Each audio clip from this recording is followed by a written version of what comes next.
कि अगर कांग्रेस पार्टी उत्तर प्रदेश के अंदर 2027 का यूपी चुनाव बहुत बड़ा चुनाव है, यहाँ अगर मायावती के साथ गठबंधन करती है तो क्या अखिलेश को यहाँ पर नुकसान होता नजर आएगा? क्या बीजेपी के लिए मुश्किलें बड़ी होती कही जाती है कि बीजेपी की बी टीम तो मायावती है, लेकिन जिस तरीके से उनका सरकारी बंगला खाली करना, कहीं ना कहीं बीजेपी को उनके तोहफे वापस कर देना, ये बताता है कि क्या वो ये मैसेज देना चाहती हैं। क्योंकि देखिए जो दलित समाज है या जो दलित वोटर है वो भी चीजों को देखता है। और देखिए आज का जो वोटर है वो स्मार्ट हो गया है, उन्हें पता लग गया कि भैया कौन किसकी टीम है कौन किसकी नहीं है, उन्हें पता है इनको वोट देने से किसको नुकसान होगा, इन्हें वोट देने। यहाँ पर अपना क्या नया वोट बैंक दोबारा से यहाँ पर हासिल करने में कामयाब रहेंगी मायावती, क्योंकि देखिए मायावती की पार्टी का जो जनाधार है वो कम हुआ है, क्योंकि कहीं ना कहीं मायावती कमजोर पड़ती भी नजर आई है। अब ये एक बहुत अच्छा ऑप्शन यहाँ पर बन रहा है कि कांग्रेस अगर बसपा के साथ गड़बड़, तो क्या मायावती और कांग्रेस के बीच डील फाइनल हो चुकी है? क्या मायावती कांग्रेस से हाथ मिलाने जा रही है? और क्या मायावती अब खुलकर कांग्रेस के साथ मिलकर चुनाव लड़ेंगी? दर्शकों, उत्तर प्रदेश की सियासत से इस वक्त की बड़ी खबर सामने आ रही है। दरअसल कांग्रेस ने मायावती को बड़ा ऑफर दिया है गठबंधन का। यूपी में 2027 में विधानसभा के चुनाव होने हैं, लेकिन उससे पहले समाजवादी पार्टी और कांग्रेस के बीच रिश्ते ठीक नहीं चल रहे। राहुल और अखिलेश के बीच शीत युद्ध चल रहा है और इसी को देखते हुए कांग्रेस अब किसी नए दोस्ती की तलाश में है, यानी एक ऐसे विकल्प की तलाश में जो उत्तर प्रदेश में उनके साथ कंधे से कंधा मिलाकर चले और सरकार बनाने में अहम भूमिका निभाए। और इसी कड़ी में मायावती का नाम सामने आता है। कांग्रेस सांसद इमरान मसूद ने साफ तौर पर कहा कि बीएसपी को इस बात पर कहीं न कहीं तवज्जो देनी चाहिए कि उन्हें कांग्रेस के साथ गठबंधन करनी चाहिए। यानी साफ है कि कांग्रेस ने दिल खोल दिया है। इधर मायावती सरकार का जो आवाज था उसे खाली कर चुकी हैं और उत्तर प्रदेश की राजनीति में बढ़ चढ़ कर हिस्सा ले रही हैं। उन्होंने अपने भतीजे को फिर से बड़ी बड़ी जिम्मेदारियां पार्टी में सौंप दी है और ऐसे में इस बात को लेकर कयास लगाए जा रहे हैं कि मायावती ने इस तमाम हथकंडे अपना लिए, अकेले चुनाव भी लड़ लिया। हरियाणा से लेकर महाराष्ट्र से लेकर दिल्ली तक तमाम तरह के चुनाव में उन्होंने भाग लिया, लेकिन कहीं भी सफलता नहीं मिली। मेरे साथ इस मुद्दे पर बातचीत करने के लिए राहुल जी मौजूद हैं। राहुल जी, कैसे देख रहे हैं आप हरियाणा, जम्मू कश्मीर, महाराष्ट्र, दिल्ली और इसके अलावा उत्तर प्रदेश का उपचुनाव? कहीं भी मायावती को समर्थन नहीं मिला, कहीं भी एक भी सीट नहीं जीत पाई। कैसे देख रहे हैं? क्या कांग्रेस के इस ऑफर को स्वीकार करती हुई नजर आएंगी? जी बिल्कुल, देखिए कहीं ना कहीं अगर देखा जाए तो अभी तक क्या हम देख रहे थे कि मायावती सीधे तौर पर बीजेपी को फायदा पहुंचा रही थी और इस वजह से समाजवादी पार्टी को नुकसान हो रहा था।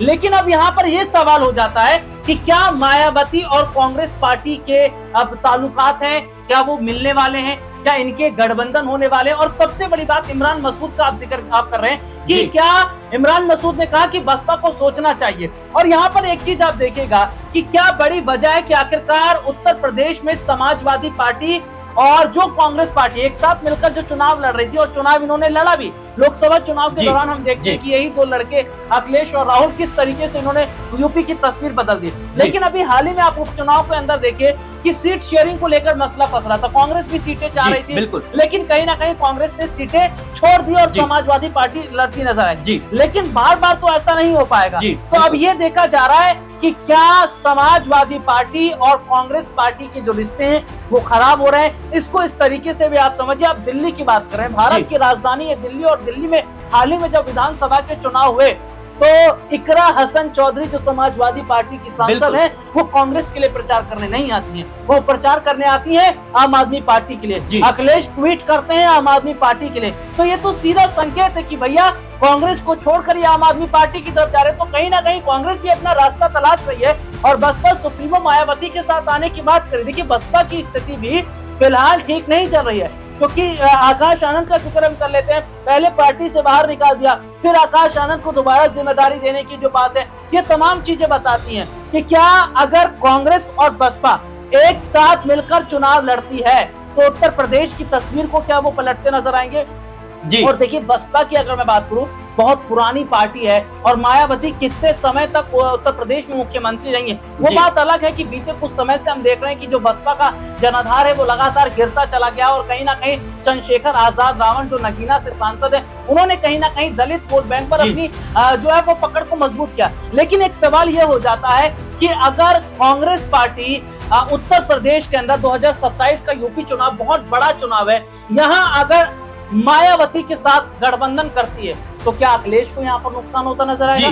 क्या बीजेपी के लिए मुश्किलें बड़ी होती नजर आएंगी? क्योंकि दोनों बड़ी पार्टियां हैं। हालांकि बसपा का जनाधार हम क्या देखते हैं केवल उत्तर प्रदेश तक सीमित था, लेकिन उन्होंने कई चुनावों में कोशिश की। हरियाणा की आप बात कर रहे हैं कि हरियाणा में उतरा है। राहुल जी, कहा तो ये भी जा रहा है कि मायावती भले ही कुछ सीटों पर नहीं जीत पाई, एक भी सीट पर उन्हें जीत नहीं मिली, हाँ, लेकिन जो इंडिया गठबंधन और एनडीए की जीत का अंतर था, हाँ, उसमें एक अहम फैक्टर कहीं ना कहीं मायावती थी। मायावती ने लोकसभा चुनाव में जो इंडिया गठबंधन था उसको कम से कम 16 से 17 सीटों पर नुकसान पहुंचाया था। जी। तो ये तमाम चीजें हैं जो इंडिया गठबंधन के लिए भी चिंता का विषय है। लेकिन कांग्रेस और समाजवादी पार्टी के बीच जो ये रिश्ते बिगड़ रहे हैं सीट शेयरिंग को लेकर, क्या लगता है आपको कि मायावती को इसका फायदा मिलेगा? मायावती के खिलाफ जिस तरीके से विपक्ष ने एक टैग लगाया मायावती पर और कहा कि भाई मायावती को वोट देना मतलब बीजेपी को वोट देना, मायावती बीजेपी की बी टीम है, लेकिन मायावती ने हाल ही में दिल्ली का अपना जो सरकारी आवास था उसको खाली कर दिया है। और क्या मायावती की ये कोशिश है कि अब कहीं ना कहीं जो सरकार के तमाम तरह के तोहफे थे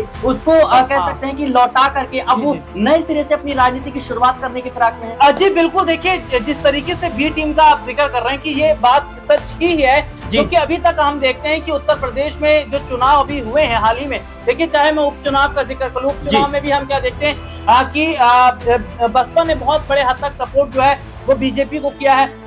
इसके अलावा अगर हम देखते हैं कि उत्तर प्रदेश में इससे पहले जो उपचुनाव हुए, उससे पहले जो विधानसभा के चुनाव हुए, उसमें कहीं ना कहीं उन्होंने बीजेपी को पूरा फायदा पहुंचाया। तो ये बात कही जाती रही कि बीजेपी की बी टीम तो मायावती है, लेकिन जिस तरीके से उनका सरकारी बंगला खाली करना, कहीं ना कहीं बीजेपी को उनके तोहफे वापस कर देना, ये बताता है कि क्या वो ये मैसेज देना चाहती हैं। क्योंकि देखिए जो दलित समाज है या जो दलित वोटर है वो भी चीजों को देखता है। और देखिए आज का जो वोटर है वो स्मार्ट हो गया है, उन्हें पता लग गया कि भैया कौन किसकी टीम है कौन किसकी नहीं है। उन्हें पता है इनको वोट देने से किसको नुकसान होगा, इन्हें वोट देने से किसको फायदा होगा। तो कहीं ना कहीं जो आप मौजूदा समय की स्थिति को देख रहे हैं वो ये है कि दलितों के बीच में, जनता के बीच में ये मैसेज गया है कि इनडायरेक्टली तरीके से मायावती बीजेपी को फायदा अभी तक पहुंचाती रही है। और यही वजह है कि मायावती चाहती हैं कि भैया मैसेज ये दिया जाए कि ऐसा कुछ भी नहीं है, हमारी पार्टी जो है वो दलितों के लिए काम करती है। और देखिए कई बार तो कांग्रेस पर भी मायावती ने निशाना साधा है, लेकिन अब तो वो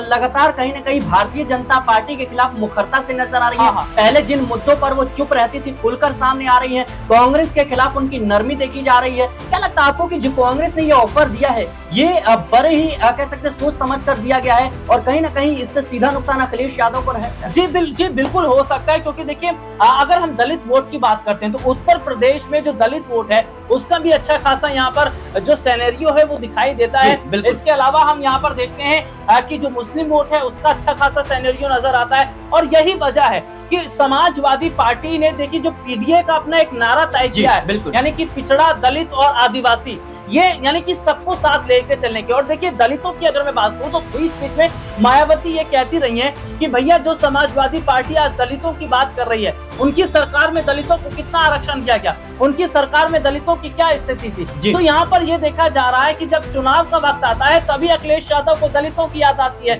जब चुनाव का वक्त आता है तभी वो दलित जैसे मुद्दों पर बात करते हैं।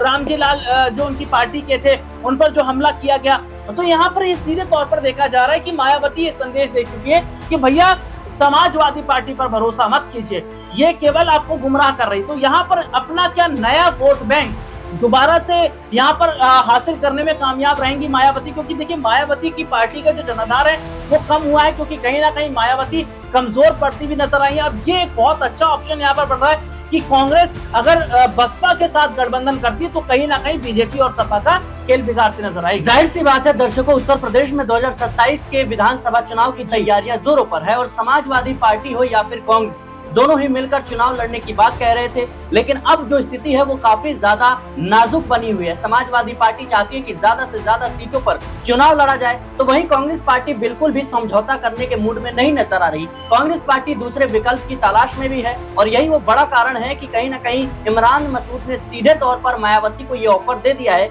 कि गठबंधन के बारे में सोचना चाहिए। सोचिए कि जो पार्टी समाजवादी पार्टी के साथ गठबंधन में है वो किसी और पार्टी को ऑफर दे रही है, तो ये कहीं ना कहीं बिल्कुल भी ठीक नहीं है। और आने वाले समय में कहीं ना कहीं उत्तर प्रदेश में एक बड़ा खेल होता हुआ नजर आएगा, ऐसा खेल जो योगी आदित्यनाथ और अखिलेश यादव दोनों के लिए कहीं ना कहीं कह सकते हैं कि किसी सदमे से कम नहीं होगा। फिलहाल के लिए इस रिपोर्ट में इतना ही। देश और दुनिया की तमाम खबरों के लिए बने रहे SPN9 न्यूज के साथ।